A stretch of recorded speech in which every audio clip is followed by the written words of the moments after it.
Love in Disguise. Chapter 1. A name that never fit. Robin Williams had always been a contradiction. At 24, she carried a name that turned heads before she even spoke. It was a name usually given to men who were confident, successful, and sure about their future. Robin, unfortunately, was none of those things. Her grandmother had given her the name, laughing softly as she held the newborn child, insisting that greatness should never be limited by gender.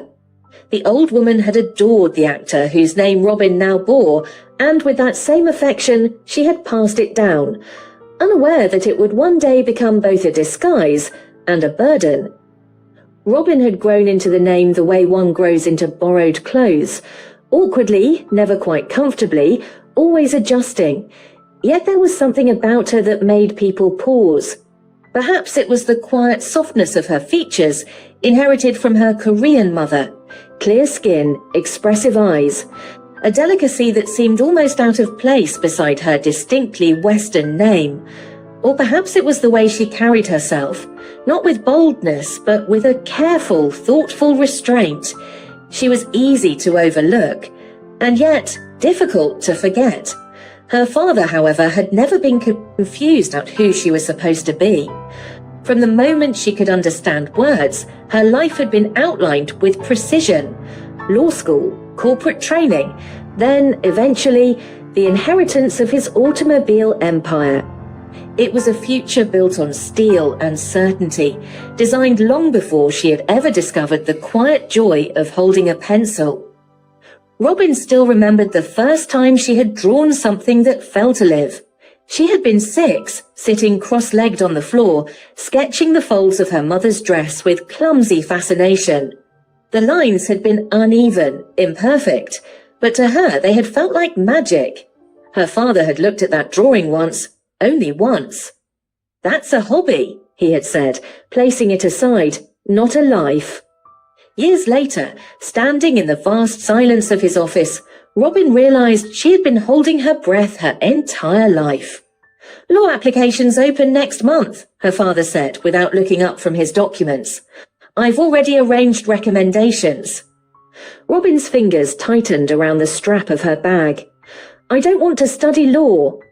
The words felt fragile, dangerous.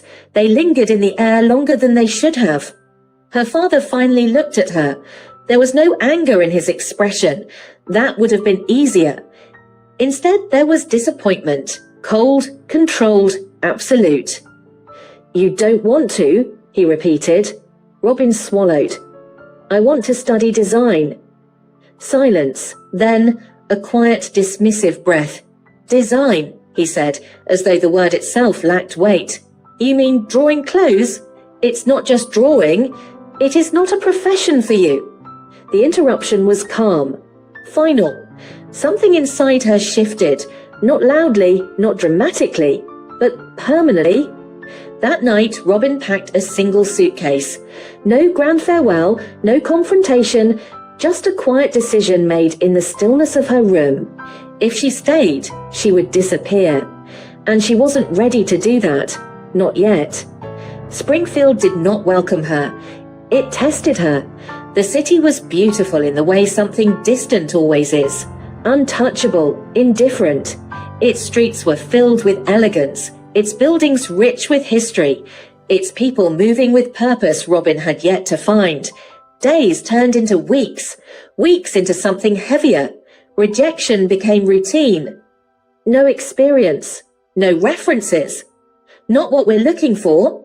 Her savings dwindled, her confidence followed, but she did not give up, because giving up meant going back, and going back meant becoming someone she no longer recognized. It happened on a quiet afternoon. Robin sat by the window of a small cafe, her portfolio resting beside her, untouched. Sunlight filtered through the glass, warming the table, but doing little for the heaviness in her chest. She wasn't looking for anything, not anymore. And then she saw it. A small advertisement printed neatly on the last page of a fashion magazine. A vacancy, junior fashion designer at Blade and Bloom. Robin's heart skipped. The name was impossible to ignore. One of the most prestigious fashion houses in Springfield.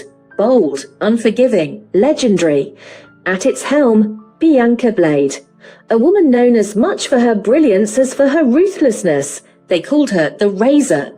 Robin stared at the advertisement, read it once, then again. Opportunity rarely arrived twice. She closed the magazine slowly. Her reflection stared back at her from the window, uncertain, tired, but not yet defeated. "One more try," she whispered, and without realizing it, without noticing the smallest detail that would change everything, Robin Williams stood up, picked up her portfolio, and walked toward the decision that would alter the course of her life. Chapter 2. The interview. The building stood like a statement, sharp lines, glass and steel, minimalist yet commanding attention in a way that felt almost arrogant. Blade and Bloom. Even the name carried contrast, softness edged with danger. Robin stood across the street, clutching her portfolio a little tighter than necessary. This was it, her last chance. Inside, everything felt curated. The air itself seemed intentional, subtly perfumed, cool, controlled. People moved with quiet confidence, dressed in monochromes and sharp silhouettes, as though they themselves were part of a larger design. Robin suddenly became aware of her reflection in the polished floor. Black hoodie, wide-legged trousers, hair tied back into a small, neat bun. Practical, unremarkable, safe. Interview? The voice pulled her back. A woman sat behind the reception desk, impeccably dressed, her gaze scanning Robin quickly, efficient, assessing. "Yes," Robin replied, straightening slightly. "Junior designer position." The woman nodded, already writing something down. "Name?" Robin hesitated for the briefest second, then, "Robin Williams." The receptionist paused, just slightly. Her eyes flicked up again. This time, more carefully. Robin felt it. That moment of assumption. "Take a seat, Mr. Williams." Robin blinked. "Mr. She opened her mouth, closed it, then, quietly, "Thank you." The waiting area felt colder now. Her thoughts, louder. "She thinks I'm a man." Robin glanced around. No one seemed to notice. No one questioned it. No one corrected it. "It's just a misunderstanding," she told herself. "I'll clarify inside. Yes, that was the right thing to do. The honest thing." "Mr. Williams?" Robin stood immediately. Her name, no, his name, echoed strangely in the space. She followed the assistant down a long corridor, her heartbeat steady but heavy, like something inevitable was approaching. At the end, a door. "Go in." Robin stepped inside. The room was vast, minimal, and at its center sat Bianca Blade. She did not look up immediately. She didn't need to. Her presence filled the space in a way that made Robin instinctively stand straighter. "Portfolio." The word was precise. Not a request. Robin stepped forward and placed it carefully on the desk. Her fingers lingered for a second before she pulled them back. Bianca opened it. Silence followed. Not uncomfortable, not impatient, but heavy with evaluation. Page after page turned. Robin watched, waited, counted her own breaths. Then Bianca stopped. Her fingers rested lightly on a sketch. A dress, structured yet fluid, bold lines softened by delicate detailing. Robin's favourite, her most honest work. For the first time, Bianca looked up. Sharp eyes, observant, cutting. "You designed this?" Robin nodded. "Yes." Her voice came out lower than usual, steadier. Bianca studied her face now, not casually, not briefly, but with intent. "You understand structure," she said slowly. "Balance, restraint." A pause. "Most don't." Robin said nothing. She didn't trust her voice. Another page turned, then another. "You lack refinement," Bianca continued, closing the portfolio at last. "But that can be taught." Robin's chest tightened. Was that approval? Bianca leaned back slightly. Why fashion? The question came suddenly, direct. Robin didn't hesitate this time, because it's the only thing that's ever felt like mine. Silence. Bianca held her gaze for a long moment. Then, a small, almost imperceptible nod. You're hired. Robin froze. I'm what? You start tomorrow. Just like that. Decided. Final. Robin's heart surged. Relief. Shock. Disbelief. Thank you, she said quickly, the words almost stumbling over themselves. I won't disappoint you. Bianca's expression didn't change. See that you don't. The meeting was over, just like that. Robin stepped out of the office in a daze. Her mind struggled to catch up with what had just happened. She had done it. She had... Congratulations, Mr. Williams. The assistant's voice. Again, that word. Mr. Robin turned. I think there's been a misunderstanding. The words finally came, late but necessary. The assistant frowned slightly. What do you mean? Robin hesitated, then asked, was the position open to everyone? A pause, then no. Robin's stomach dropped. It's a male-only position, the assistant said matter-of-factly. Madam Blade's policy. The world tilted, just slightly. Robin stared at her. Male only. The assistant nodded. Madame believes men are more focused, less emotionally complicated. Robin didn't hear the rest, not properly. Her mind replayed everything. The receptionist, the mister, the way Bianca had looked at her, assessed her, accepted her, as a man. Her fingers tightened around the strap of her portfolio. If I tell them now, she whispered. The assistant didn't catch it. Robin shook her head quickly. Nothing. Because she already knew. If she spoke now, she would lose everything, immediately, without question. Her job, her chance, her dream. The doors of Blade and Bloom opened before her. The city stretched ahead, bright, indifferent. Robin stood there, caught between two choices. Truth or survival. Her reflection stared back at her from the glass. Sharp lines, hidden softness, a face that could convince. Slowly, her posture shifted, her shoulders straightened, her expression hardened just slightly. A decision, quiet, dangerous. Just for now, she murmured, and with that, Robin Williams stepped forward not as herself, but as someone the world was willing to accept. Chapter 3. Becoming him. The first morning felt like stepping into borrowed skin. Robin stood before the mirror, staring at her reflection as though it might offer instruction. It didn't. It simply stared back. She had dressed carefully, dark trousers, a structured shirt, layers that concealed more than they revealed. Practical choices, deliberate ones. Her hair, usually soft and loose, was pulled back tightly into a small bun. Neater, sharper, less her. She inhaled slowly, then lowered her voice. Good morning. Too soft. She cleared her throat, tried again. Morning. Better, but not enough. Robin straightened her shoulders, widened her stance slightly, observed, adjusted. It felt absurd. It felt wrong. And yet, it felt necessary. Just for a while, she reminded herself, until I find something else. But even as the thought formed, she knew there was no something else. Not like this, not here. Blade and Bloom did not offer second chances. By the time she stepped out of her apartment, Robin had already begun to disappear. Piece by piece. The office greeted her the same way it had yesterday, cool, composed, indifferent. Only this time, she belonged. Morning, Robin.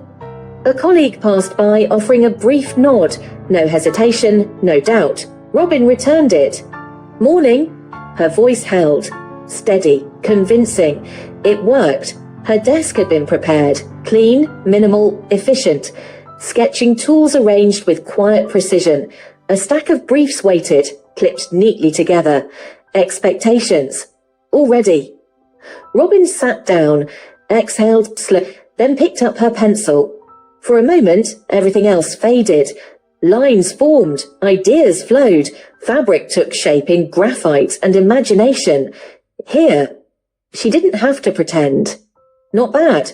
Robin's hand froze. She looked up, and there stood Bianca Blade, unannounced, unavoidable. Robin stood immediately. "Good morning." Bianca's gaze dropped to the sketch, silent, evaluating. "You work quickly," she observed. Robin nodded. "I try to." A pause, then, "Don't try. Do it right."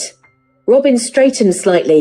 "Yes." Bianca's eyes flicked to her again, sharp, searching. For a moment, Robin wondered if she knew, if she could see through everything.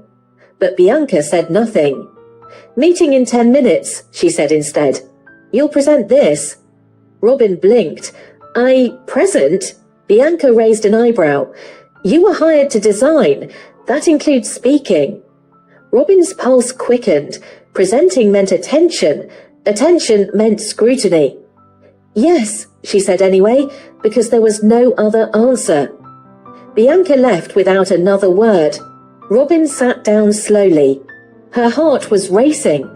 "You wanted this," she reminded herself. "Now handle it." The meeting room felt too large, too exposed.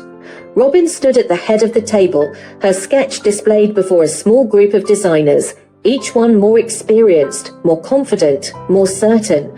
She swallowed, then began. Her voice was lower, measured, controlled. She explained structure, fabric movement, balance, and somewhere between the first sentence and the last, she forgot to be afraid, because this was hers. When she finished, silence followed. Then a nod from Bianca, small, approving. "Good," she said. "Sit." Relief flooded through her. Quiet, but powerful. The rest of the day passed in a blur of work, observation, adjustment. Robin learned quickly, moved carefully, spoke less, watched more. She noticed everything. How the men carried themselves, looser, less guarded, how they took space without asking for it, how they were never questioned. So she adapted. Her steps became firmer, her posture broader, her gestures restrained, each movement deliberate, each word calculated. By evening, she was exhausted, not from work, but from pretending. Robin stepped into the elevator, her shoulders finally dropping as the doors closed. For the first time all day, she let herself breathe. Her head tilted back slightly, eyes closing for just a second. You did it. The elevator began its descent, smooth, quiet. Then, suddenly, the doors opened, and chaos walked in. A woman entered like a storm, fast, sharp, completely absorbed in her phone. "I told you I'm not meeting him. I don't care who he is." She stopped mid-sentence. Because she had just collided with someone. Coffee spilled, cold, across Robin's chest. "Hey, watch it." The woman looked up and froze. Robin didn't move either. For a split second, they simply stared. Then gravity caught up. The woman stumbled slightly. Robin reacted instantly, hands reaching forward, catching her by the waist to steady her. And just like that, they were too close. Her hands on Robin's chest, Robin's arms around her waist, faces inches apart, time stilled. The woman's eyes were striking, sharp, alive, and currently very annoyed. Robin's breath caught. "Are you always this in the way?" the woman muttered. Robin blinked. "You walked into me?" A beat, then a slow, dangerous smile. "Did I?" Something flickered in the air. Unexpected. Unfamiliar. Before either could move, a voice echoed from the corridor. "Briar!" The woman clicked her tongue. Perfect timing. She glanced at the closing elevator doors, then back at Robin. Their eyes locked again, just for a moment. Then the doors shut and the elevator descended. Robin didn't realize she was still holding her until the silence stretched too long. The woman, Briar, noticed first. "Are you planning to keep me like this?" she said lightly, or is this part of your daily routine? Robin immediately let go, stepping back too quickly. Sorry. Briar straightened her posture, brushing invisible creases from her clothes. It's fine. A pause. Then, with a glance at the coffee stain, well, mostly. Robin looked down, winced. Sorry, she said again. Briar waved it off. Relax, I've had worse collisions. Robin almost smiled. The elevator slowed, then stopped. The doors opened. Briar stepped out first, then paused. She turned slightly, looked back at him. There was something different in her expression now. Curious, amused, interested. Try not to stand in people's way next time, she said, then softer. Or do. And just like that, she was gone. Robin stood there, still, stunned. Her heart was not behaving normally. What just happened? But somewhere deep down, she already knew. Something had shifted, and this time it had nothing to do with her disguise. Chapter 4. The Girl Who Disrupts Everything. Robin told herself it was nothing, just an accident, just a stranger, just a moment that had caught her off guard. By the next morning, she was still thinking about it. It was ridiculous. She had more important things to focus on, work, deadlines, survival. And yet, as she entered the office, her eyes betrayed her. They searched without permission. Robin, she turned immediately. Bianca stood a few steps away. You'll assist on the main line today, she said. Stay focused. Yes. Focus. Right.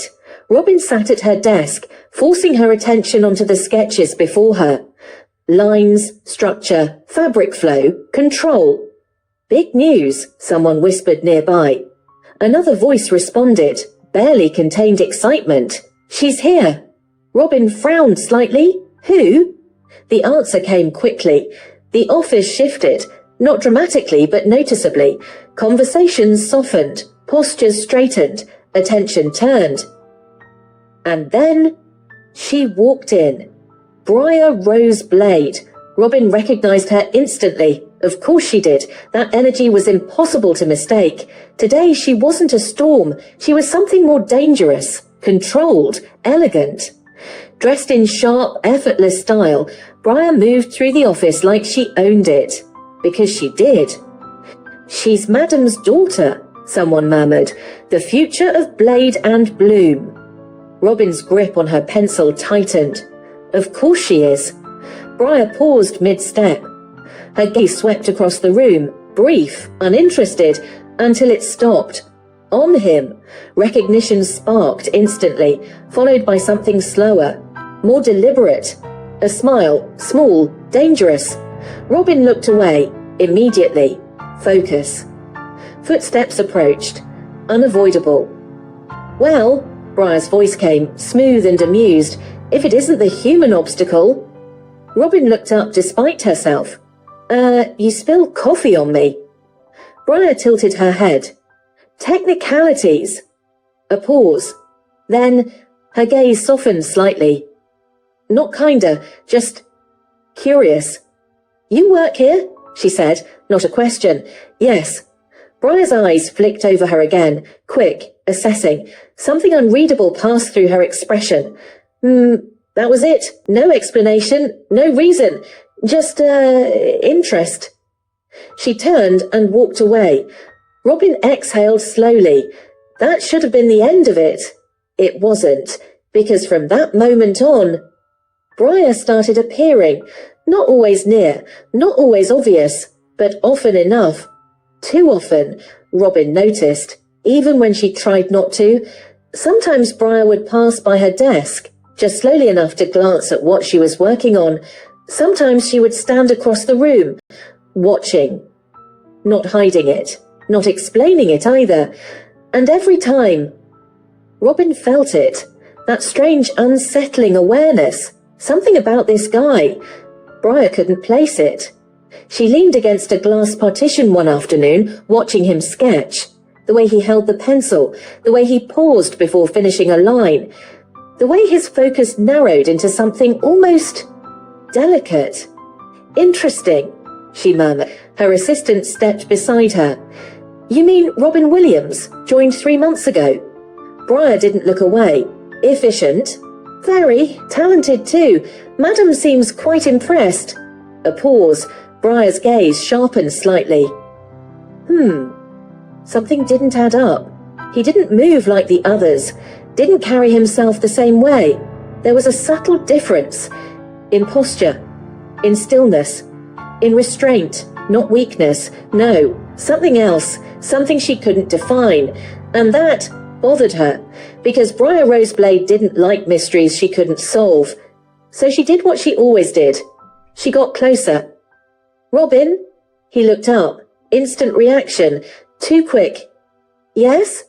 Briar smiled. Not kindly, not cruelly, just enough to unsettle. Walk with me.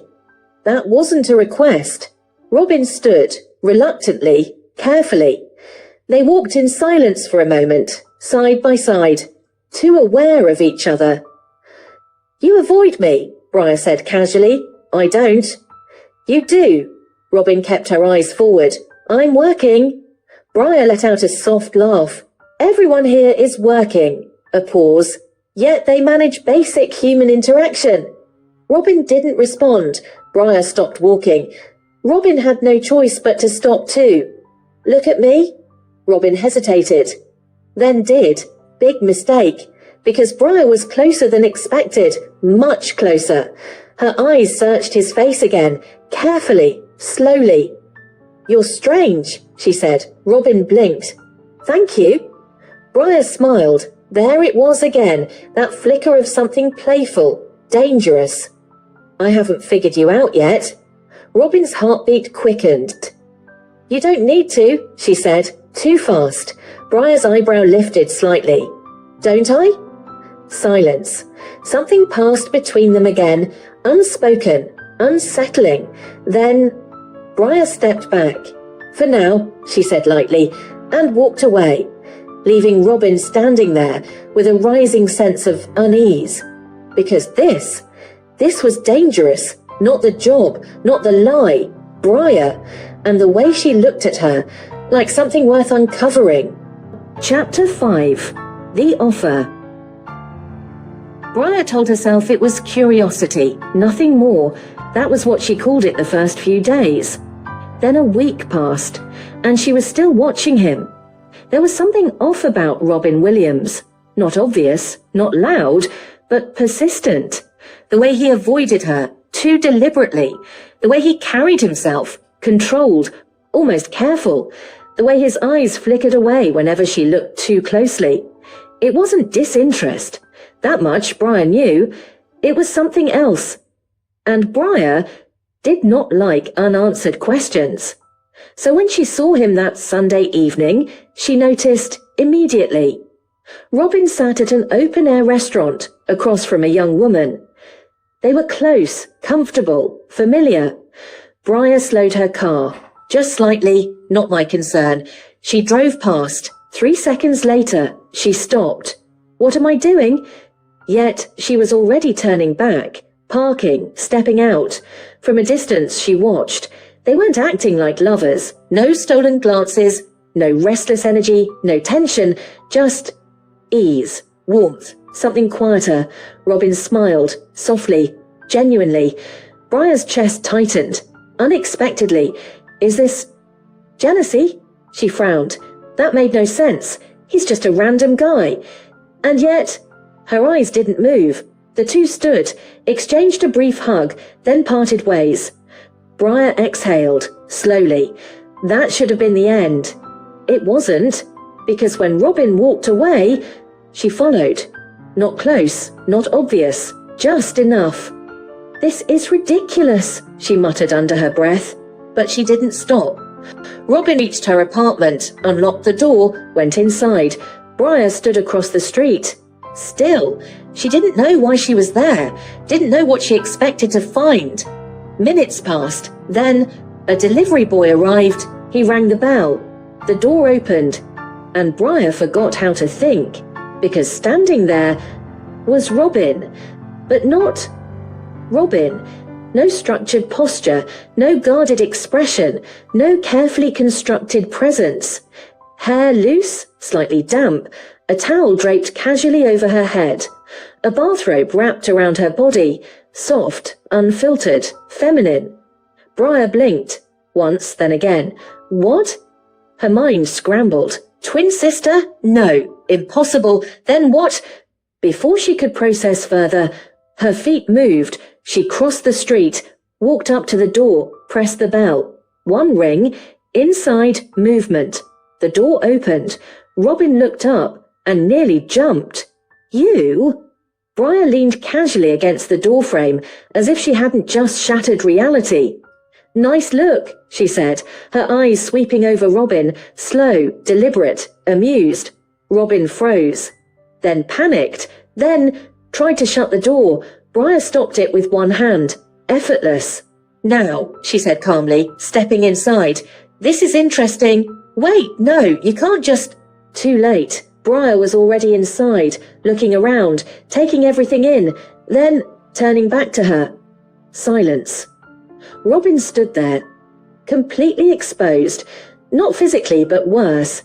The truth sat between them, unavoidable. Explain, Briar said. Robin opened her mouth, closed it, then sank onto the couch. I can't, she whispered. Briar raised an eyebrow. You can't? I mean, I don't know where to start. That's usually a sign you should start talking. Robin let out a breath. Shaky, defeated, and then... She told her. Everything. The job, the misunderstanding, the lie, the fear. Each word made her feel smaller, more foolish, more ashamed. When she finished, silence followed. Heavy, unreadable. Robin didn't dare look up. This is... Briar began, then stopped. Robin braced herself. For someone who looked so serious, Briar continued slowly, you've been living a full double life. Robin blinked, looked up. You're not angry? Oh, I am, Briar said lightly. A pause. Just not for the reasons you think. Robin frowned. Briar stepped closer, studying her again, but differently now. So, she said, crossing her arms, Robin Williams is actually Robin Williams, she said weakly. Briar smirked. Of course. A beat. Then her expression shifted, thoughtful, calculating. I have an offer, Robin blinked. What? Briar met her eyes, direct, unapologetic. Be my boyfriend. Silence. Robin stared at her. I'm sorry, what? Fake boyfriend, Briar clarified. Temporary. Robin shook her head immediately. No, that's no. Briar sighed. As charming as your panic is, let me finish. She walked slowly around the room, measured, strategic. My mother is trying to marry me off, she said. Endless suitors, endless meetings. I need a way out. Robin frowned. And I'm your solution? You're perfect, Briar said simply. That is the most concerning thing you've said so far. Briar ignored that. You already have her approval, she continued. She likes you, trusts you. Robin stood up, agitated. She thinks I'm a man, she said. Avery, important detail. Yes, Briar replied calmly, which is exactly why this works. Robin stared at her. In what world does this work? In mine. A pause. Then, Briar's tone shifted, subtly. If you tell her the truth, she said quietly, you lose everything. Robin went still. Your job, Briar continued, your reputation, possibly more. Robin swallowed. And if you don't, Briar added, you help me, I help you, everyone stays happy. That is not how this ends, Robin said. No, Briar agreed softly, it's not. Silence stretched. Then, Briar stepped closer, close enough that Robin had to look at her. I'll handle my mother, she said. You just play your part. Robin hesitated. Everything in her said no. This is a bad idea, she whispered. Absolutely. We're going to regret this. Definitely. A pause. Then, Robin closed her eyes briefly. Fine. Briar smiled, slow, victorious. Good. And just like that, the lie grew.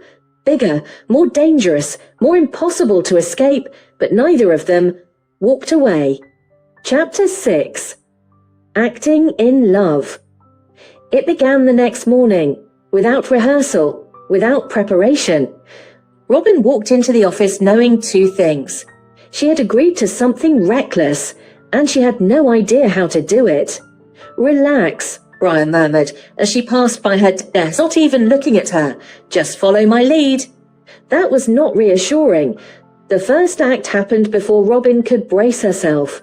Briar entered the main workspace like she always did, effortless, composed, entirely aware of the attention she commanded. Only this time, she stopped right in front of Robin's desk and leaned in, close, too close. "Good morning," she said softly. Robin froze. "Good morning." Briar smiled faintly. Then, without warning, she reached out and adjusted Robin's collar. It was such a small gesture, casual, intimate, and absolutely not normal. Every nearby conversation faltered. Robin could feel it, the shift, the attention. Briar's fingers lingered for a second too long. Then she pulled back. "You should take better care of yourself," she said, just loud enough. A pause, then softer, "Especially now." Robin stared at her. "Especially now? Oh no, the realization hit too late. Wait, Briar." Too late because Briar had already turned and walked away, leaving behind silence and stares and whispers. "What was that? Did you see?" "Since when?" Robin sank into her chair. "I'm going to die." From across the room, Briar glanced back, smiling. By lunch, it had spread. Not loudly, not officially, but efficiently. Robin Williams and Briar Rose Blade, together. Robin had never worked under this level of observation before. Every movement felt watched. Every interaction analysed. And Briar was enjoying this far too much. She appeared at random moments, leaning on his desk, calling his name casually, brushing past him in narrow spaces, as if it were the most natural thing in the world. "Walk with me," she said again that afternoon. Robin followed, because she had to, because this was part of the deal. "Smile," Briar whispered as they walked past a group of employees. "I am smiling." "You look like you're attending a funeral," Robin forced it. "That's worse." Briar sighed dramatically. Then, without warning, she slipped her hand into his. Robin stopped, completely. "What are you doing?" "Acting," Briar replied, not even glancing at her. Her grip was warm, firm, unapologetic. Robin's pulse stumbled. "Keep walking," Briar added under her breath. Robin obeyed, because she had no choice, because letting go would look worse, because, for some reason, she didn't want to. They walked like that for several seconds. Too long, too close, too real. "Your hands are cold," Briar murmured. "Yours aren't." "I know," Robin swallowed. When they finally separated, it felt noticeable, wrong. Days passed. The act continued, and slowly, Robin learned. She learned when to look, when to respond, when to step closer, when to pretend. But pretending became difficult, because Briar didn't treat it like an act. She leaned in too close, spoke too softly, touched too deliberately. "Focus," Robin muttered one evening as Briar hovered over her shoulder, reading her sketch. "I am focused on the wrong thing," Briar chuckled. "Maybe," she said, "but you're interesting." Robin stilled. "That's not part of the plan," she said quietly. Briar tilted her head. "Who said I follow plans?" That was the problem. There were moments, small ones, unscripted, a brush of fingers that lingered, a glance held too long, a silence that said more than it should. Robin began to feel it, something unfamiliar, unsettling. Every time Briar touched her, even lightly, it left behind a trace, a warmth that didn't fade quickly enough. And Briar noticed.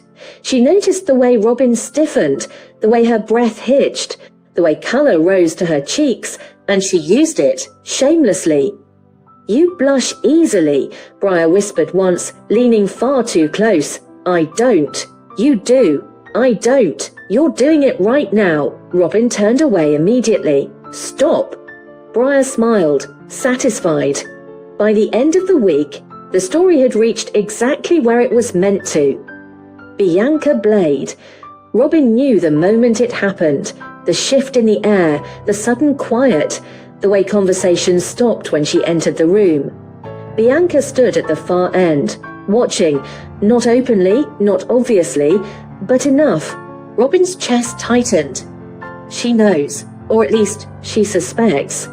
Across the room, Briar noticed it too, and instead of retreating, she moved forward, straight toward Robin. "No," Robin muttered under her breath. Too late. Briar stopped in front of her. Close, intentional. "Relax," she whispered. "I am not relaxed. I can see that." And then, before Robin could react, Briar reached up, her fingers brushing lightly against Robin's cheek. Soft, deliberate. Robin froze. "Everyone's watching?" Briar murmured. "I know." "Good." And then Briar leaned in, not quite a kiss, not yet, but close enough that it felt like one. Robin's breath caught from across the... Bianca watched, still, silent, and for the first time, uncertain, because what she saw didn't look like an act, and that was far more dangerous than any lie. Chapter 7. The first real crack. The performance was flawless. That was the problem. By the end of the week, no one questioned it anymore. Not the lingering glances, not the subtle touches, not the way Briar seemed to orbit Robin as though pulled by something unseen. It had become believable, convincing, real. Robin should have been relieved. Instead, she felt trapped, because the more convincing it became, the less it felt like an act. That evening, the office emptied slowly, lights dimming one by one until only a quiet hush remained. Robin stayed behind, as she often did. Work helped, work was safe. Lines didn't lie, fabric didn't demand honesty. People did. She leaned over her desk, pencil moving in steady strokes, trying to lose herself in structure and symmetry. Still here? Robin didn't need to look up. She knew that voice now, too well. Yes. Briar walked in, unhurried, her presence filling the quiet space without effort. "You're avoiding me." Robin exhaled. "I'm working." "That's not an answer." "It is for me." Silence. Then footsteps, closer. Robin's hand stilled on the paper. "You've been different," Briar said softly. Robin didn't respond. "Less responsive," Briar continued. "Less cooperative." A pause. "Less convincing." That made Robin look up. "I'm doing exactly what you asked," she said. Briar studied her, carefully. "That's not true," she said quietly. Robin frowned. "You're pulling away."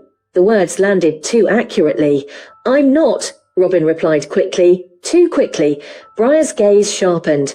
"Then look at me and say it again." Robin hesitated. Just for a second. Then she did.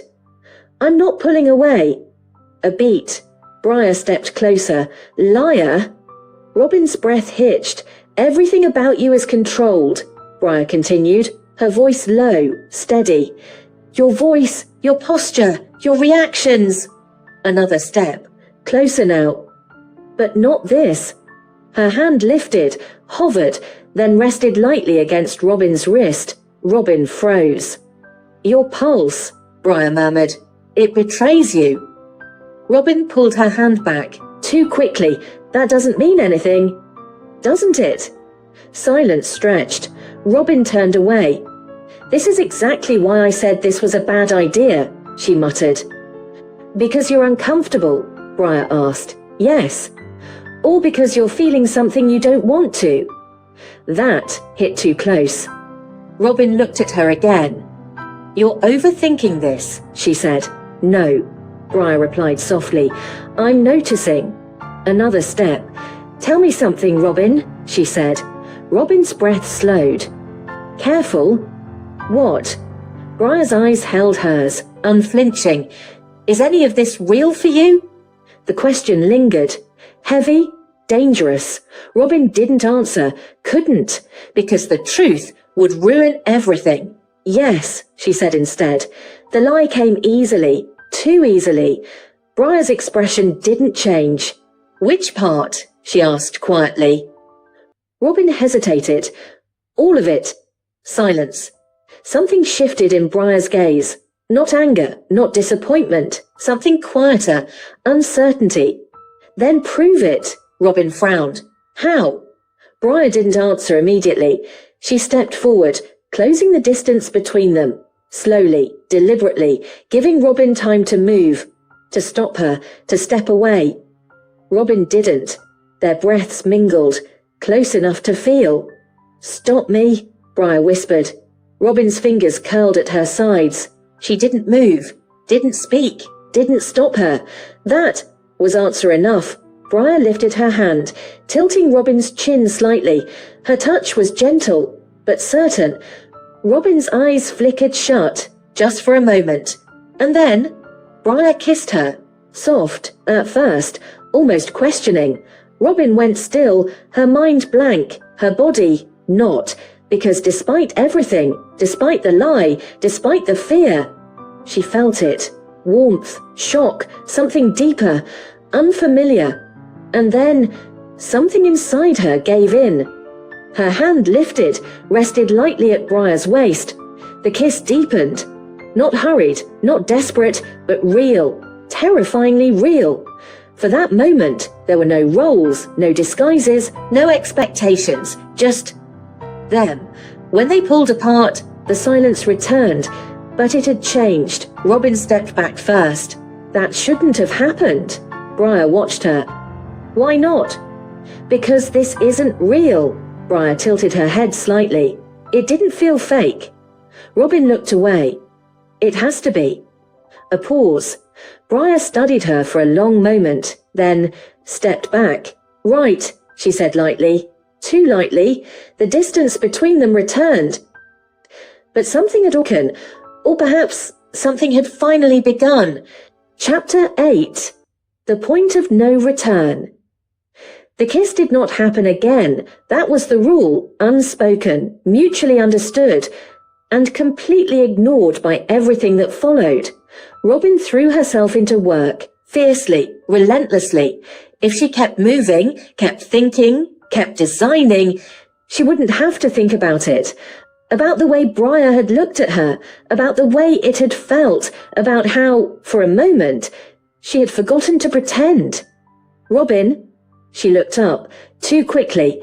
Briar stood across the desk, composed, as though nothing had changed. "Meeting," she said simply. Robin nodded. "Right." They walked together, not touching, not speaking, but the silence between them was no longer empty. It was aware.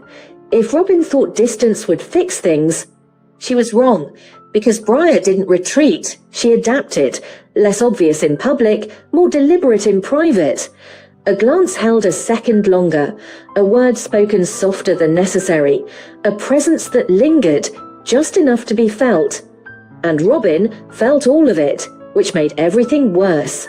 It didn't take long for Bianca Blade to act. She had seen enough, observed enough, calculated enough. Emotion for her was never immediate. It was strategic. "Briar," her voice cut through the office like a blade. Briar turned, unbothered. "My office." No argument, no delay. Robin's stomach dropped. This is it. Bianca's office felt colder than usual, sharper. Robin stood near the door, Briar beside her, relaxed, as always. Bianca watched them both, silently. "You have something to tell me?" she asked. Briar didn't hesitate. "Yes." Robin's heart stopped. Briar reached for her hand, laced their fingers together, and said, "I'm in love with him." Robin nearly choked. Bianca didn't react immediately, which was worse. In love, she repeated slowly. Yes. Robin opened her mouth. Briar squeezed her hand, hard, a warning. Robin swallowed her words. Bianca's gaze shifted to her. And you? She asked. Robin froze. Every instinct screamed at her to tell the truth, to end it, to stop this before it became irreversible. Briar's fingers tightened again. Robin exhaled slowly. Yes. The word felt heavier than anything she had ever said. Silence followed. Bianca leaned back slightly, studying them. You understand, she said at last, what you're claiming? Yes, Briar replied calmly. Robin said nothing, because she didn't, not anymore. Bianca's expression shifted, subtly, conflicted, because despite everything, she couldn't deny it. Robin Williams was ideal, disciplined, talented, composed, everything she had once wished her daughter would value, everything she had once wished for an heir. And now, her daughter stood beside him, claiming him. It was not what she had planned, but it was not unacceptable, not entirely. Bianca exhaled slowly. Very well, Robin blinked.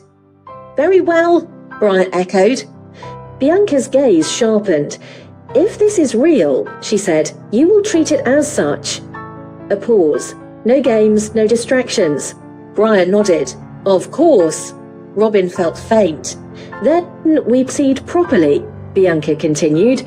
Something in her tone shifted, decisive. An engagement. Robin's heart dropped. What? In 2 weeks. Silence. Robin stared at her. That's not necessary. It is, Bianca cut in. Briar didn't interrupt, didn't argue, because this was exactly what she had anticipated and exactly what she had planned for. If you are serious, Bianca said, you will prove it. Robin's chest tightened. And after the engagement, Bianca added, you will move in together. That was worse, much worse. Robin looked at Briar. Briar didn't look back. Understood, she said calmly. Robin's breath left her. Just like that, the lie expanded. From a job to a relationship, from a relationship to a future that was never meant to exist. Later that evening, Robin found Briar waiting. You planned this, she said immediately. Briar didn't deny it. I expected it.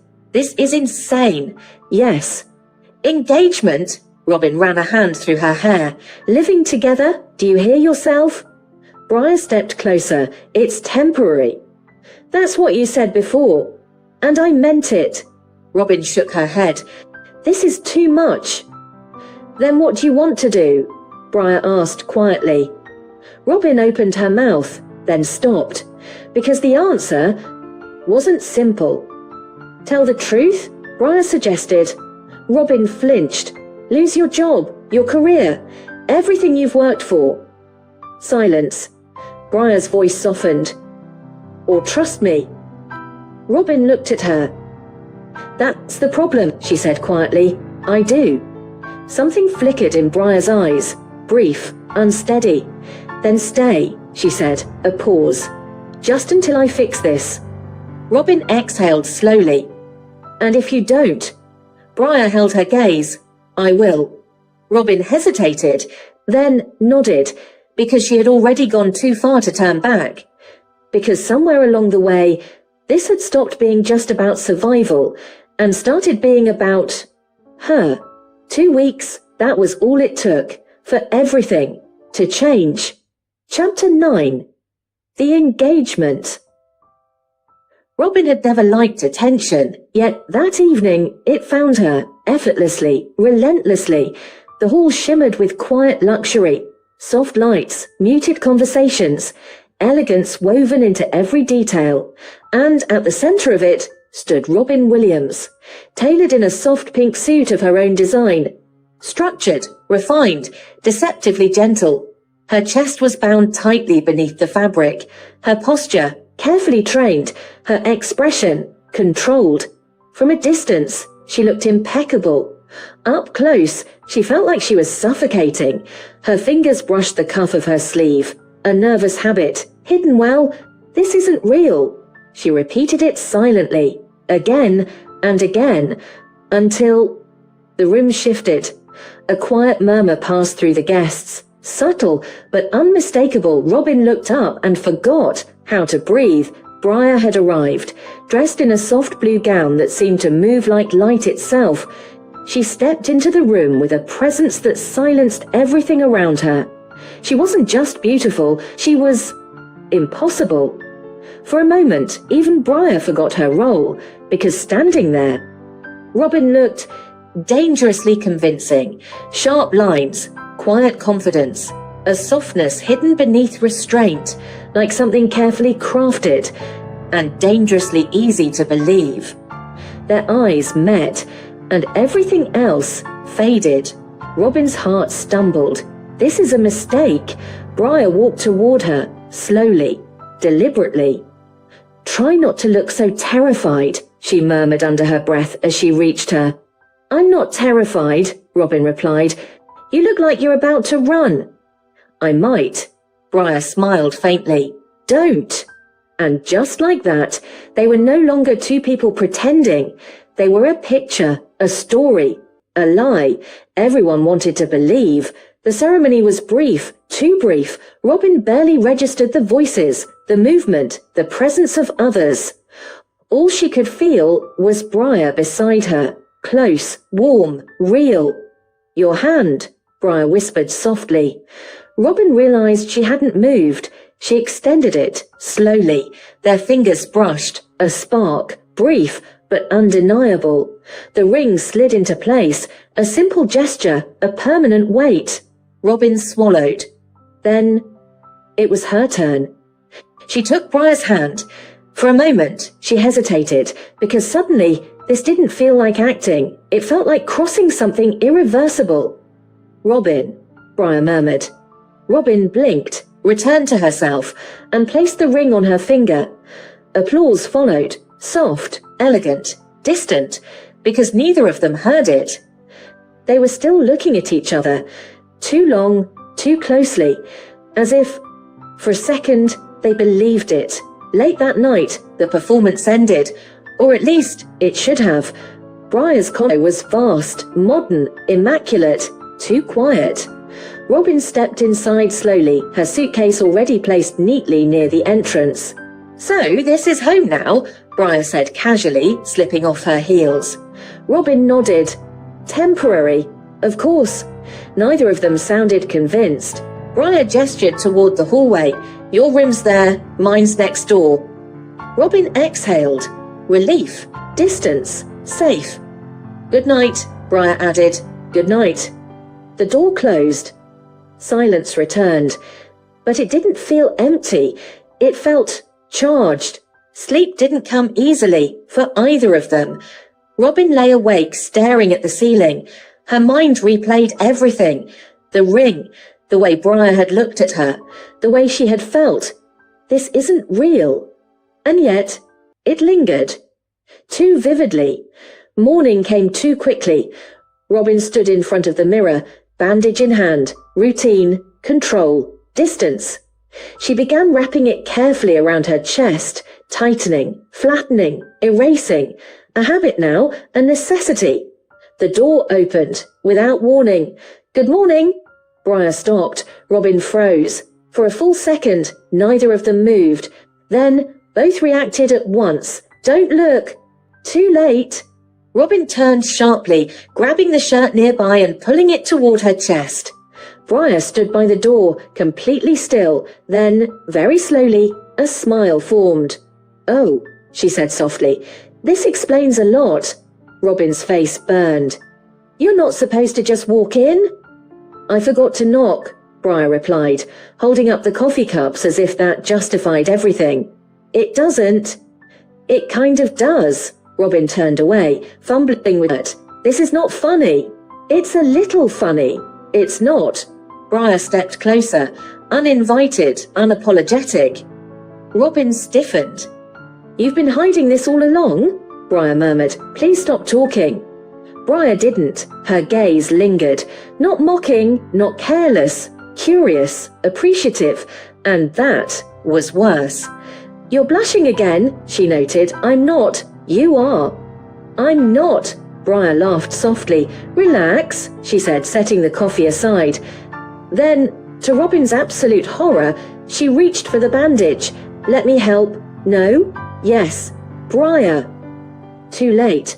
Her fingers brushed against Robin's skin. Light, careful, unexpectedly gentle. Robin inhaled sharply. Hold still, Briar murmured. I'm still. You're shaking. I am not shaking. You're definitely shaking. Robin closed her eyes. This was a mistake. A terrible mistake. Briar wrapped the bandage slowly, deliberately, too aware, too close, her fingers grazing, just enough to make Robin forget how to breathe. There, Briar said softly. Robin opened her eyes. Too close, again, a pattern she was beginning to recognize. Thank you, she muttered, stepping back immediately. Briar watched her, amused.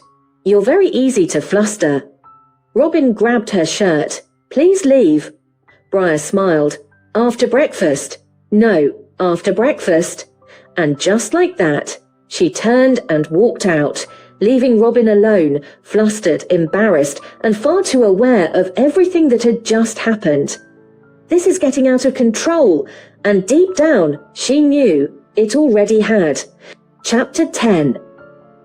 Under one roof living together was not part of the plan, or rather, it had been part of the plan, just not this part, not the quiet, not the stillness, not the way the space slowly began to feel. Shared. The first few days passed cautiously, careful movements, measured words. Doors knocked before entering. Distance, maintained. But distance, like everything else between them, didn't last. Work remained unchanged, deadlines pressed, meetings continued. Bianca remained as sharp and unreadable as ever. Robin found comfort in it, because at the office, things made sense. At home, they didn't. That evening, Robin returned late. Her shoulders ached, her mind buzzed with unfinished designs and half-formed ideas. But the moment she stepped inside, she stopped. The condo was quiet, too quiet. Briar? No response. Robin hesitated, then stepped further in. Empty. Something about it felt wrong. She frowned slightly. She's probably out. Of course she was. Briar had a life outside this, a world Robin was not part of. Still, the silence lingered. Robin reached into her pocket, her phone, paused. Should I call? Her thumb hovered over the screen. Then she slipped it back into her pocket. Too much, too personal, too real. Instead, she turned toward the kitchen. Cooking had always grounded her. Simple, predictable, honest. She tied her hair back loosely and began. Rice, vegetables, eggs. A simple egg-fried rice. Nothing extravagant, but warm, comforting. The soft sizzle of the pan filled the silence. The aroma slowly spread through the space, gentle, inviting. Robin moved with quiet ease. For the first time that day, she relaxed. The door opened. Robin turned instinctively. Briar stepped in, tired, her usual sharpness softened by exhaustion, her movements slower, less deliberate. Then she stopped. The aroma reached her. Her eyes flicked to the kitchen. You cook? Robin blinked. Yes. Briar walked closer, drawn. I didn't know that, Robbie. Robin froze. What did you just call me? Briar leaned casually against the counter. Robbie? A small smile played on her lips. Don't. I like it. Don't. I'm definitely using it now. Robin sighed. That's not fair. Life isn't fair. Robin rolled her eyes slightly, but something in her chest warmed. Briar watched the pan intently. You're good at this. It's just basic cooking. Still counts. A pause. I'm starving. Robin glanced at her. She looked it. Without thinking, Robin scooped a small portion onto a spoon, blew on it gently, then held it out. Careful, it's hot. Briar didn't hesitate. She leaned forward, opened her mouth, and took the bite. Close, too close. Robin's fingers stilled. Briar chewed slowly. Their eyes met. And suddenly, it wasn't about food anymore. How is it? Robin asked quietly. Briar swallowed. Dangerous, Robin blinked. It's fried rice. I know, but her tone said something else. Robin looked away first, flustered. She turned back to the stove. Sit, I'll serve. Briar obeyed. Surprisingly, she hiked onto the kitchen counter instead of the chair, watching, always watching. Robin plated the food, set it down. They ate together, not as strangers, not as actors, but something in between. Comfortable, natural, dangerous. Days passed. The routine formed quietly. Work, home, dinner, small conversations. And slowly, something shifted. Briar started staying in more, not always, not intentionally, but enough. And Robin stopped noticing the silence, because it wasn't there anymore. But Briar noticed something else, something she didn't expect, herself. The way she waited for Robin to return, the way she watched for small reactions, the way she felt it was unfamiliar, and that made her restless. So she did what she always did. She teased. Roby, no, Robbie, stop. You're blushing again. I'm not. You are. Robin turned away, which only made Briar smile more, but behind the teasing, something deeper grew, something quieter, unspoken, and neither of them was ready to name it yet. Chapter 11. The Hidden World. Robin began to notice a pattern. Briar disappeared. Not dramatically, not suspiciously, just quietly. Some mornings she would leave early. Some evenings she would return late. Hair slightly messy, hands faintly stained. Energy different. Not tired in the usual way, but spent. Satisfied. Alive. It didn't match the Briar the world saw. It didn't match the girl who lounged lazily on sofas, teasing her without mercy, pretending indifference toward everything that required effort. This was something else. Robin noticed, but she didn't ask. Until Briar asked first, "Come with me." It was a Sunday. Quiet, unplanned. Robin looked up from her sketchbook. Where? Briar grabbed her keys. You'll see. That was all. Robin hesitated, then closed her sketchbook. Fine. The drive was longer than expected. They left behind the polished streets, the curated beauty of the city, and entered something more real, less refined, more alive. Briar didn't speak much, which for her was unusual. Robin watched her from the passenger seat, focused, calm, almost excited. It made something in Robin's chest tighten, because she realized she wanted to know this version of Briar, the one no one else saw. The car slowed, then stopped. A modest garage stood before them, unassuming, almost forgettable. This? Robin asked. Briar smirked. Don't judge yet. Inside, everything changed. The space was alive. Tools lined the walls, parts scattered in organized chaos. Half-finished designs rested under soft lights. Cars, not ordinary ones. Modified, reimagined, transformed. Each one a statement. Robin stepped inside slowly. Her eyes widened. You did this, Briar shrugged. Some of it. A voice interrupted. Some of it. A girl emerged from behind one of the cars, grease on her hands, a grin on her face. Don't listen to her, she said, nodding toward Briar. She did most of it. Briar rolled her eyes. Robin, she said, gesturing casually, this is my partner in crime. Bestie, the girl corrected. Business partner. Bestie? Robin almost smiled. Nice to meet you, she said. Same, the girl replied, eyeing her curiously. You're the famous boyfriend. Robin choked slightly. Something like that. Briar ignored it. Come, she said, already moving deeper inside. Robin followed.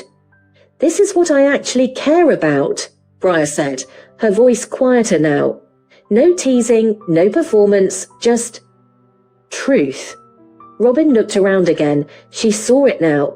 The details, the precision, the creativity. It wasn't just mechanics, it was art, just in a different form. You designed these? Robin asked. Briar nodded. Most of them? A pause. We take online orders, custom builds, slowly growing. She said it lightly, but Robin heard it. The effort, the ambition, the dream. You built this yourself, Robin said softly. Briar shrugged again. It's not much. Robin turned to her. It's everything. Silence. Briar stilled. For a moment, she didn't joke, didn't deflect. She just looked at Robin, and something in her expression shifted. You get it, she said quietly. Robin nodded. Of course I do. Because she did, more than anyone else. They spent hours there, talking, sharing. Robin spoke about design, fabric, movement. Briar spoke about engines, structure, speed, different worlds, same language, creation. And somewhere between conversations, they forgot to pretend. On the way back, the silence felt different, comfortable, full. Robin looked out the window. Then, at Briar. I didn't know this side of you, she said. Briar smiled faintly. Most people don't. A pause. I didn't let them. Robin understood, because she hadn't either. That night, something settled between them. Not loudly, not dramatically, but deeply. Robin lay in bed, staring at the ceiling. Her chest felt full. Too full. Because now she knew. Briar wasn't just chaos, she was brilliant, driven, alive, and dangerously real. Robin closed her eyes. This is bad, because somewhere along the way, without permission, without warning, she had crossed the line. She wasn't pretending anymore. She had fallen, completely, silently, irreversibly, in love, with a girl who believed she was someone else. Chapter 12. The Kiss. It did not happen suddenly. It built, in glances that lingered too long, in silences that said too much, in the way Briar stood just a little closer than necessary, and Robin didn't move away. It had been days since the garage, days since the quiet shift between them, and yet everything felt different, more fragile, more dangerous, because now they both knew, even if neither of them said it. That evening, the city hummed softly beyond the windows. Lights flickered in the distance, muted, distant. Inside, the condo was still. Robin stood by the kitchen counter, absent-mindedly stirring something she had long forgotten to taste. Her thoughts weren't on the food, they were on her. You're doing that again? Robin stiffened slightly. Doing what? Briar leaned against the doorway, watching. Thinking too much, Robin exhaled. Occupational hazard. Briar smiled faintly. Designer problems. Robin huffed softly. Something like that? Silence followed. But it wasn't empty. It stretched, settled, until it became impossible to ignore. Briar stepped closer, slowly. Since when do you avoid looking at me? She asked. Robin didn't answer, because she couldn't. Because if she did, everything would unravel. Robin, her name, soft, careful. Robin looked up, and that was her mistake, because Briar was already close, too close. Her eyes searched Robin's face again, but this time there was no teasing, no mischief, just something honest. You've changed, Briar said quietly. Robin swallowed. I haven't. You have. A pause. You don't look at me the same way. Robin's chest tightened. Maybe I learned, she said, or maybe you're hiding something. That hit too close. Robin stepped back. I'm not hiding anything. A lie, and they both knew it. Briar stepped forward again, closing the distance. Then prove it. The same words, but this time, they meant something else. Robin's breath slowed. "This isn't part of the act," she said. "No," Briar agreed. "And that was the problem." Silence. Then Briar reached out. Her fingers brushed lightly against Robin's jaw. Gentle, curious. Robin's breath caught. "You always tense here," Briar murmured softly. Robin closed her eyes, just for a second. That was all it took. Because when she opened them, Briar was closer, their breaths mingled, warm, uneven. "You can still stop me," Briar whispered.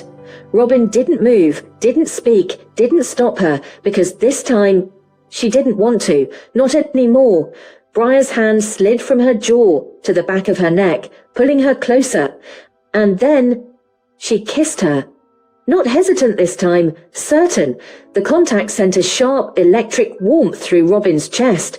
Her hands reacted before her mind could, gripping lightly at Briar's waist, pulling her closer. The kiss deepened, slow, intentional, their movements finding rhythm, without thought, without permission. Briar's fingers tightened slightly at the back of Robin's neck. Robin inhaled sharply, her body responding in ways she could no longer control. Everything felt too vivid, the warmth of Briar's lips, the closeness, the way her heartbeat no longer felt like her own. Time blurred, there was no act, no roles, no lies, just this. When they finally pulled apart, the air felt different, heavier. Robin's breath came unevenly. Her hands still rested at Briar's waist, too close, still. "This is a mistake," she whispered, but her voice lacked conviction. Briar didn't move away. "Then why didn't you stop me?" she asked softly. Robin didn't answer, because she couldn't, because the truth was already there, in the way she still hadn't let go, in the way she looked at her, in the way her heart refused to slow down. Briar studied her, carefully. Then, very gently, she rested her forehead against Robin's. "Say it isn't real," she murmured. Robin closed her eyes. She should have. She wanted to. She needed to. But the words wouldn't come, because for the first time, the lie had lost, and something far more dangerous had taken its place. Truth, and neither of them was ready for it.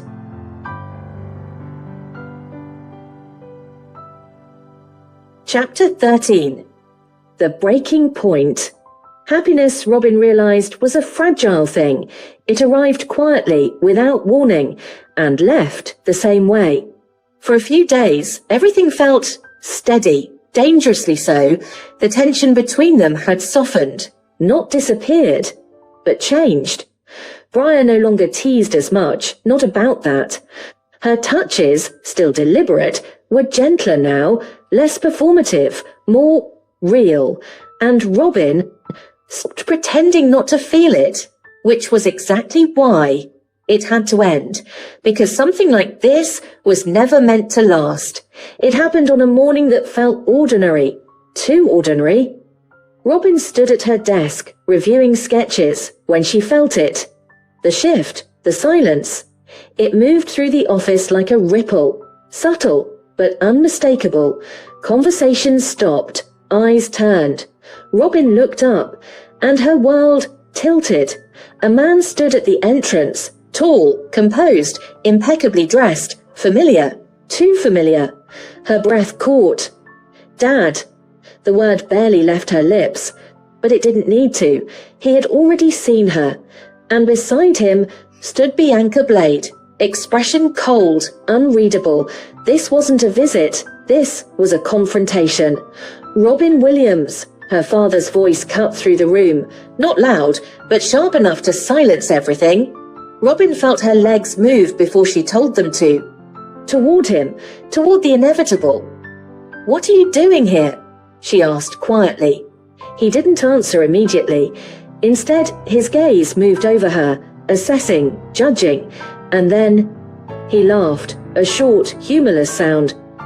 "I had to see it for myself," he said. Robin's chest tightened. "A photograph," he continued. An engagement announcement. The words landed like stones. I thought it was a joke. Silence. Clearly, he added, I was wrong. Bianca stepped forward, her gaze locked onto Robin, cold, sharp. Is there something you'd like to explain? She asked. Robin's mouth went dry. Everything she had been avoiding, stood before her now. There was no space left to run. Her voice faltered. For the first time, she had nothing to hide behind, no excuse, no escape, just truth and fear. I'm sorry, she said. The words felt small, useless. Bianca's expression hardened. Sorry, she repeated. Robin swallowed. I never meant to deceive you, she said, her voice shaking now. It was a misunderstanding at first, and then you continued, Bianca finished. Robin nodded slowly. Yes. The admission hung in the air. Heavy, final. Bianca's gaze flicked briefly to Briar, who stood frozen a few steps away, then back to Robin. You built your position here on a lie, she said, each word precise, controlled. You deceived me, my company, my employees. Robin's hands trembled slightly. I know. And my daughter. That hurt the most. Robin's breath hitched. I never meant to hurt her. Her father scoffed. Intentions don't matter, he said coldly. Results do. Robin flinched. I gave you everything, he continued, and this is what you chose. Silence. Running away, pretending to be something you're not, making a mockery of yourself. Each word cut deeper. Robin lowered her gaze, ashamed, because part of her believed him. Bianca's voice followed, colder, sharper. You will leave. Robin looked up. Immediately. No hesitation, no negotiation. You no longer have a place here. The finality of it broke something. Robin nodded slowly. I understand. Her voice barely held. She turned, didn't look at anyone, didn't trust herself to, because if she did, she would look at Briar, and if she looked at Briar, she wouldn't be able to leave. Robin! The voice stopped her. Briar's, soft, uncertain. Robin's eyes closed briefly. She couldn't turn. She couldn't face her. Not like this. Not after everything. Her voice broke. I'm sorry. And then she walked away. The doors closed behind her, and just like that, it was over. The city felt colder, louder, unforgiving.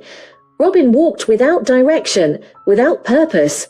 Her chest ached, not from losing the job, not from the humiliation, but from something far worse. Her, Briar, the way she had looked at her, the way she had called her name. Robin stopped. Her hands clenched at her sides. I can't go back. Not yet. Not like this, because she had nothing left to offer. No truth, no dignity, no certainty. Just failure and love, both equally unbearable. By the time she reached the small apartment she had once called home, her decision had already been made. She would not return, not until she became someone worthy of standing beside her again, even if that day never came. Back at the office, silence remained. Heavy, unresolved. Briar stood exactly where she had been, unmoving, unbreathing. Where is she? She asked. No one answered, because no one knew. Her phone felt heavy in her hand. She called once, twice, again, unreachable. Blocked? No, that didn't make sense. Nothing did, because something real had just begun, and now it was gone. Without explanation, without closure, without her. Briar let out a sharp breath. Fine. If that's how it was, then fine. But the ache in her chest said otherwise.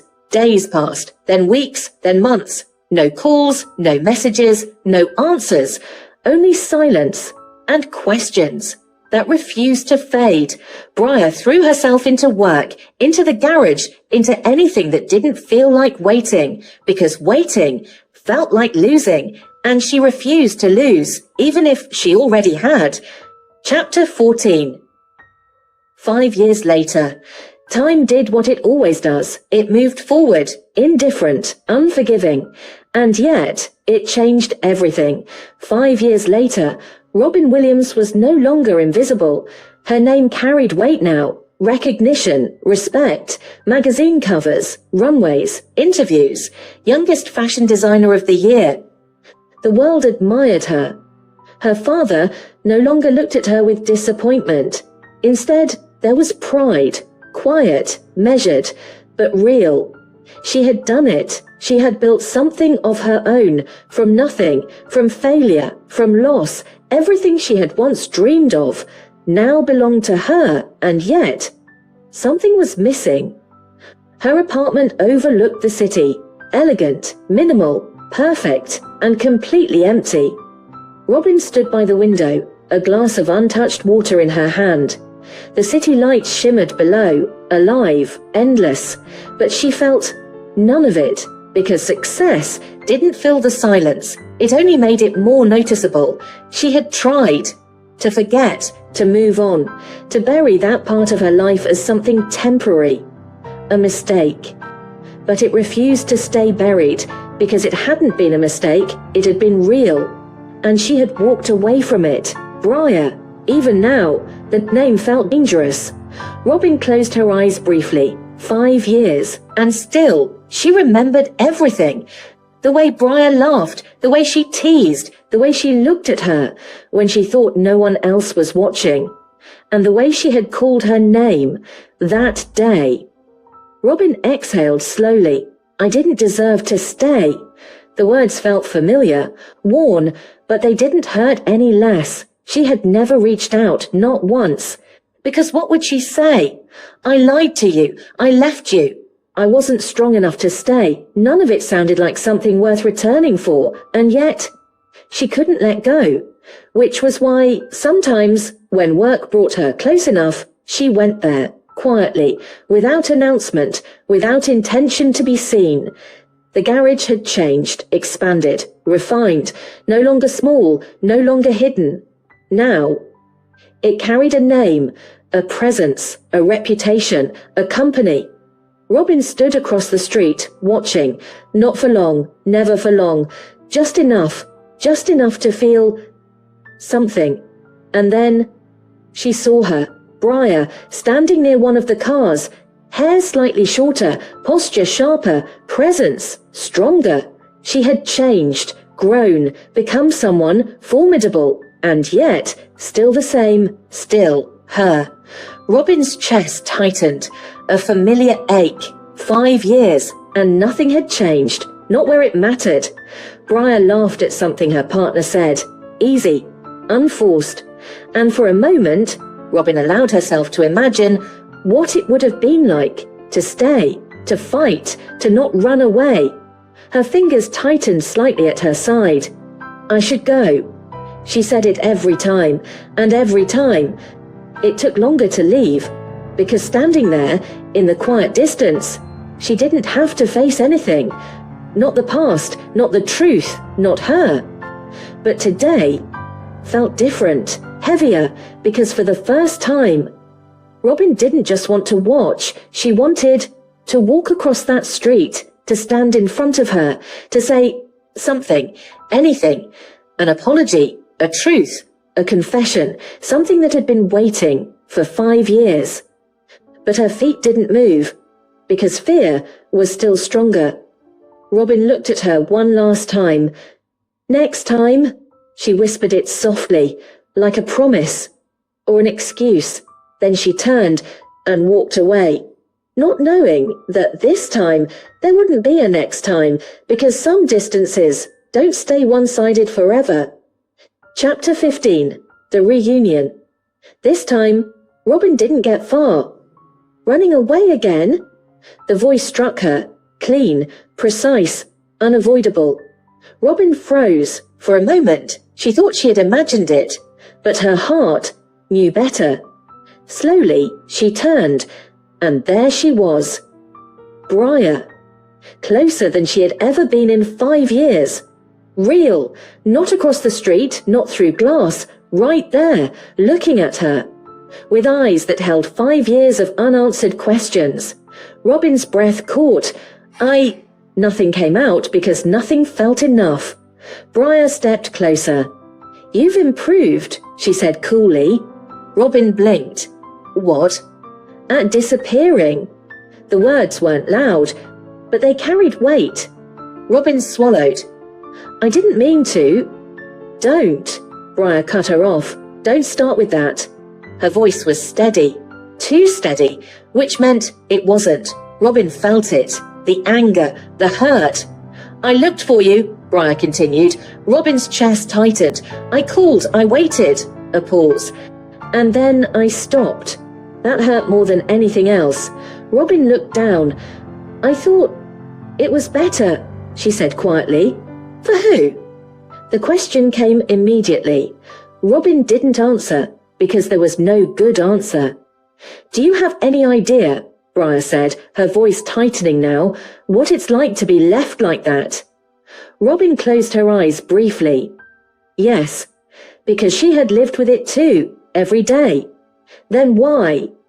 That was the question, the one she had avoided for 5 years. Robin inhaled slowly. "I was ashamed," Briar stilled. "I lied to you," Robin continued, "about everything. Who I was, where I came from, even what I felt." Her voice wavered. "I thought if I stayed, you'd eventually see me for what I was." Briar frowned. "And what was that?" Robin met her eyes. "Not enough." Silence. Briar's expression shifted. "That's what you decided?" she asked quietly. Robin shook her head. "That's what I believed." A pause. "I didn't want to stand in front of you with nothing." Briar let out a short breath. "So instead you chose to leave me with nothing." Robin flinched. "I thought you'd be better off." Briar laughed, but there was no humour in it. "You don't get to decide that for me." Robin had no response, because she was right. Silence stretched between them, heavy but no longer empty, because now everything was out, raw, unfiltered. "I hated you," Briar suddenly. Robin's breath hitched. "For a long time."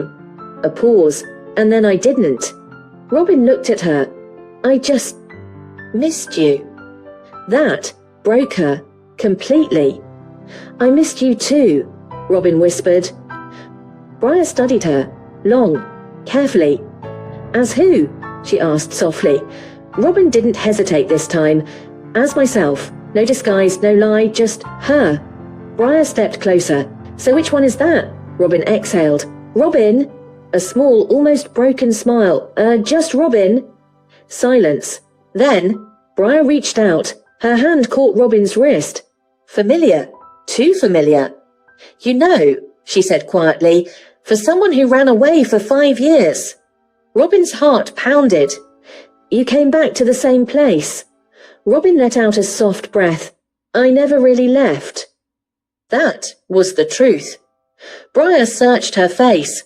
For doubt, for hesitation. She found neither. "Are you still running?" she asked. Robin shook her head. "No." A pause. "I'm done running." Briar held her gaze. For a long moment, neither moved. Then, slowly, she stepped closer, closing the distance that had existed for 5 years. "Good," she murmured, and then she kissed her. Not like before, not hesitant, not questioning, but certain. Grounded, real.